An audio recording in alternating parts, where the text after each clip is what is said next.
You know, what a rock star. And we've spoken before about how he was a rock star in the truest sense of the word. And you guys were fine with that because he had his house in the south of France and he was mates with Bono and things like that, you know. Yeah, he sort of took the heat. You know, the media heat from us. But I mean, you know, it didn't start out that way. I mean, you're not born a rock star, and none of us were. You know, Michael was actually quite shy. You know, in essence. I mean, we grew up together. When he started singing with us, he wasn't really a singer. He was more of a poet, and he was in a band with Andrew and Gary. Kirk and I were in a different band, and John was in another band.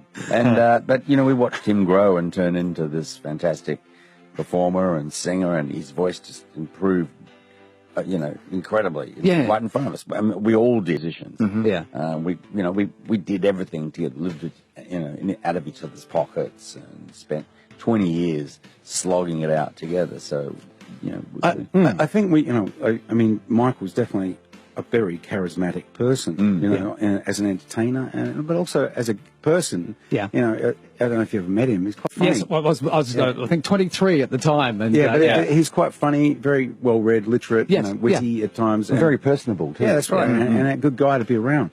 And for me personally, these guys probably feel the same way. I get a little bit over the idea that it's all about the end of his life, for there was so much of his life was very positive and all of it, and proactive, you know, as a person. And I remember he looked like a rock star, and I remember seeing Sounds with Donny Sutherland. The very first video came out, and he just stood out from what everybody else was doing and looked like at the time as well, and had that certain, and I don't know, they say that people who have a certain aura. Je ne sais quoi. Yeah, and when you meet them, you sort of, you know, and for me, when I was younger, I was a huge fan of Sting, and Sting walked in the room, and I felt his aura walking with him. And I felt that you had that with Michael as well. You had a sort of an aura that was incredible and overpowering in some sense as well. And he was mates with Bono and things like that, you know. He sort of took the heat.